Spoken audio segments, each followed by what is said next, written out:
ನಮ್ಮ ಕರ್ನಾಟಕ ರಾಜ್ಯದಿಂದ ಶ್ರೀಶೈಲಕ್ಕೆ ಬರುವ ಸಹೋದರರು ಮತ್ತು ಸಹೋದರಿಯರು ನಿಮ್ಮೆಲ್ಲರಿಗೆ ಒಂದು ವಿನತಿ. ನೀವು ಯಾರು ಸರಕು ವಾಹನಗಳಲ್ಲಿ ಪ್ರಯಾಣಿಸಬೇಡಿ. ನೀವು ದಯವಿಟ್ಟು KSRTC ಎಲ್ಲ ಪ್ರಿಪರೇಷನ್ ಮಾಡಿ ಕೊಟ್ಟಿದ್ದಾರೆ. ನೀವು ದಯವಿಟ್ಟು ಪ್ಯಾಸೆಂಜರ್ ವಾಹನದಲ್ಲಿ ಅಥವಾ KSRTC ವಾಹನದಲ್ಲಿ ಮಾತ್ರ ಶ್ರೀಶೈಲಕ್ಕೆ ಬರಬೇಕಂತ ವಿನತಿ.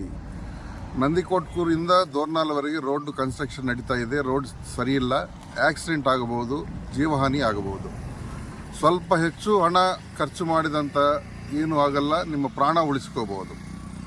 ಇಲ್ಲಿ ನಿತ್ಯ ಪ್ರತಿದಿನ ಒಂದು RTO ಅಧಿಕಾರಿ ಶ್ರೀಶೈಲದಲ್ಲಿ ಇರ್ತಾರೆ. ಇಂಥ ಸರಕು ವಾಹನಗಳಲ್ಲಿ ಬಂದರೆ ಡ್ರೈವರ್ ಲೈಸೆನ್ಸ್ ಸಸ್ಪೆಂಡ್ ಮಾಡ್ತೀವಿ, ವಾಹನ ಪರ್ಮಿಟ್ ಸಸ್ಪೆಂಡ್ ಮಾಡ್ತೀವಿ. ಆಮೇಲೆ 20 ಅಥವಾ 30 ಸಾವಿರ ಫೈನ್ ಆಗುತ್ತೆ.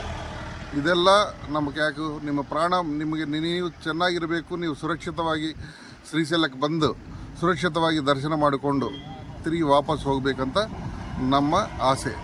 ಇದೆಲ್ಲ ನೆನಪಿಟ್ಕೊಳ್ಳಿ. ಇದು ಎಲ್ಲರಿಗೆ ಶೇರ್ ಮಾಡಿರಿ. ನೀವು ಸುರಕ್ಷಿತವಾಗಿರ್ರಿ. ನಮಸ್ಕಾರ. ವೇಗ ಸುದ್ದಿಗಳನ್ನು ವೀಕ್ಷಿಸಲು ನಮ್ಮ ಚಾನಲ್ ಅನ್ನು ಸಬ್ಸ್ಕ್ರೈಬ್ ಮಾಡಿ. ಹೆಚ್ಚಿನ ನೋಟಿಫಿಕೇಶನ್ಗಾಗಿ